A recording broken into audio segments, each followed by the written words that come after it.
What's up everyone, my name is Michael and welcome back to Box Mining Daily. Today there's still a lot of fear, uncertainty and doubt FUD surrounding the China crypto exchange ban situation. I'm going to cover that in the main feature. I'm going to start off with the market recap by something, and also something funny. I saw Charlie Lee's on his rampage about XRP, Ripple's currency, and saying it's not a cryptocurrency, it's a centralized controlled cryptocurrency, and it's very weird there. So I want to look at that first, followed by IOTA drama. The IOTA, there's an article published that it wasn't very secure. They patched that, but there's still concerns about this long-term stability and security of IOTA. I like to say that topics covered here are my personal opinions and this is not trading advice.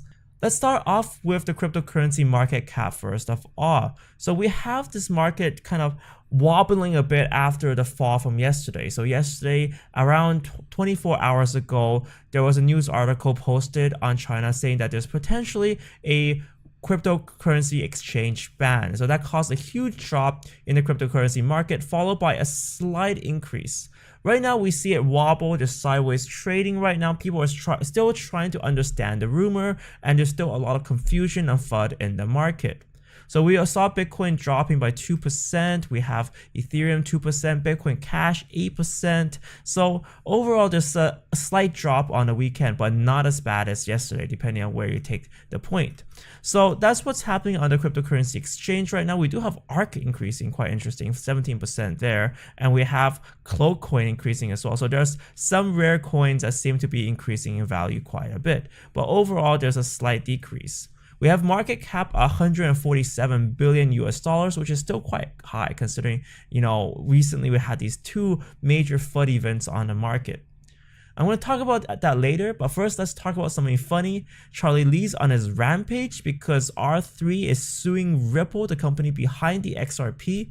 So what happened is that Ripple promised them, this company called R3, that they can give the rights to buy Ripple XRPs at 0.0085 cents. So that's at a tiny price, a mere fraction of what Ripple's worth now. Ripple's worth 20 cents and they promised this company to buy at less than 1 cent. So this company R3 is trying to exercise that right, but then Ripple declined and says, hey guys, what? We're going to terminate the options contract for you guys. So Ripple is definitely trying to control their cryptocurrency. Well, what Charlie Lee is trying to argue is that because XRPs are actually issued out, they can be given when the company wants to make a deal or something, right? So that's kind of the design of the XRP. The XRP is related to the company Ripple, but the company Ripple can decide to make a deal, use their protocol with banks, but banks aren't obligated to use the XRP. So in that sense, there's two major things, uncertainties surrounding XRP basically. One is that there's still a lot of XRP not being issued, and also Ripple can issue them at their own will. So that's one of the things that I found quite funny. So there's one thing that you guys have to know about the XRP, and I do have a video about the difference between Ripple and the XRP as well. So concerning IOTA, a lot of people are talking about this, and I forgot to cover it earlier on this week, but the main issue was that Neha from the MIT Media Lab found this bug in IOTA with a few friends, Taj, Ethan, and Martyrs. Sorry if I butchered their name. So they found this vulnerability in IOTA. They published it and they privately told the IOTA team, which subsequently patched it. So right now it doesn't suffer from this bug, but the article is quite damning in the sense that they're criticizing the IOTA team for really not making this up to par, making this cryptocurrency secure. If hackers found this out, if they managed to exploit this weakness, then the whole cryptocurrency itself might be at risk, right? It might be hacked. So that's the worst case scenario with IOTA, but of course it was patched now, and that's why they're writing this article about it. Of course, Ripple didn't take very Of course, IOTA and the community, they didn't take very kindly to this. They're quite worried. And of course, some members of the IOTA community were like, this article was quite damning. You guys should have rephrased it a little bit better. What this reminds me of was the disclosure of a major bug in Monero. So this happened earlier in May, where there was a vulnerability in CryptoNote, and Monero found this out. So any coin that has CryptoNote was vulnerable to this issue, where hackers can potentially create millions of coins just out of thin air, and it's hard to track because Monero is a privacy-based coin. It's really hard to track that. So they found out this bug and they disclosed it, and now they fixed it. So it just reminds me of the fact that, you know, things that are not Bitcoin, because Monero is crypto node, IOTA uses Tango. These are not, you know, blockchain, pure Bitcoin sourced ideas. They might be a little bit more vulnerable, and that's why it takes, you know, time to prove that they're safe. It takes time. There might be future vulnerabilities that might be possible, but, you know, these guys, security experts, are trying so hard to patch that up or fix it before hackers find that out. So that was a bit of vulnerability. It is fixed now, so, you know, people shouldn't be that concerned, but people should be concerned and aware that there might be potential issues in the future with IOTA.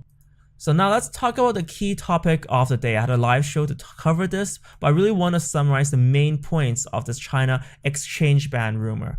So it started off all the way with an article that was published on Caixin News. On Caixin, they published this article saying that, you know, farewell, age of cryptocurrency exchanges are over. So there's no ambiguity here that this article is saying that cryptocurrency exchanges will be banned. So I think there's a lot of people who are saying, okay, this is ambiguous. Is this really going to happen? So the key focus of this article is that it says that the age of cryptocurrency exchanges is over, you know, and Tencent followed that up with bye cryptocurrency exchanges. So it's quite clear what the media here is trying to say. Cryptocurrencies are gonna die, but there's no sources backing this up. So this was kind of found out yesterday. I did a search on Twitter and also various opinions. Of course, with CN Ledger, they asked, you know, OKCoin, Huobi, Samsung, Mo checked out, you know, the article. No new announcements there, and we have exchanges saying that they're okay, they're operating as normal. BTCC also chimed in as well, and I think today there are quite a few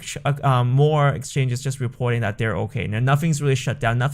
No big news has actually happened, but of course, there is one bit of conflicting news from Via BTC. The CEO of Via BTC did kind of say perhaps it's over. So it just shows that China itself is very confused, all right? So not just the international community, but China itself is extremely confused as to what's going to happen here. Why there's a little bit of merit, why the Chinese aren't completely just saying, oh, this is absolute hogwash, this is BS. Why they're not saying that is because Caixin did cover the news about the ICO ban prior to the ICO ban itself. So if you just look at a timeline here, just check out the ICO ban timeline on my website, boxmining.com.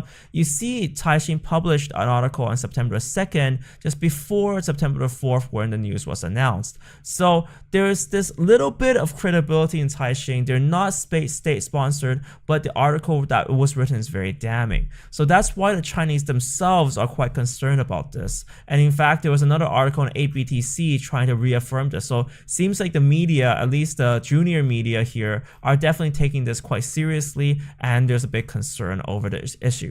So that really depends on how you regard rumors in China. You know, I had an interview with the CEO of Binance and Zhao Chenpeng, and he was saying, you know, rumors are sometimes a precursor to legislation in China. But then where do you draw the line with rumors? Is every rumor true? So that's the difficulty in assessing the situation right now. There's still definitely a lot of FUD in the market, and market price definitely reflects that, right? So we've seen this article come up. If it was pure speculation, then the market would have reacted positively. But of course, I think the Chinese are definitely scared. You definitely see issues popping up on ABTC, and we have the media a little bit concerned. I'm trying to bring a friend over to discuss this maybe on Monday. So she's working in Chinese media, and she herself is a little bit concerned about this rumor. There's definitely cause for concern, but then there's nothing really that's authoritative here.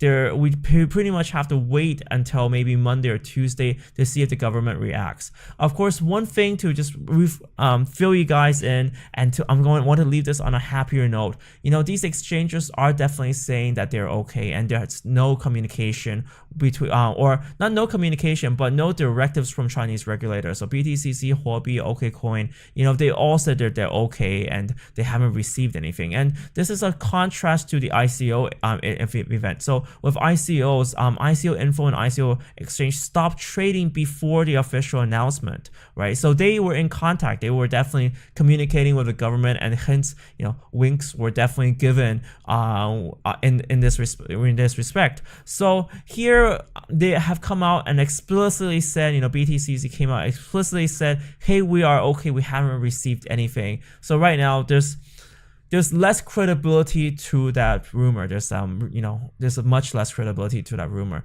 but still people are definitely waiting, anxious to wait until Monday to see if the government is going to release anything damning.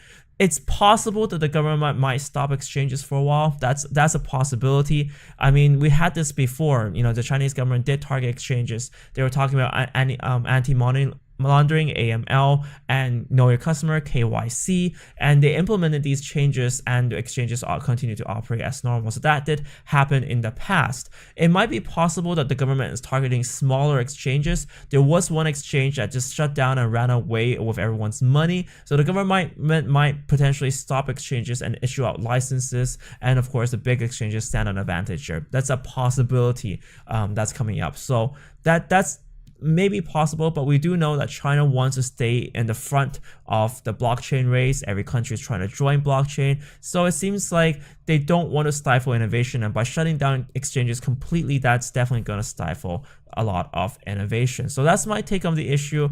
There is a little bit, maybe 10-20% of a little bit of a credibility to this announcement. We just definitely have to see what's going to happen on Monday.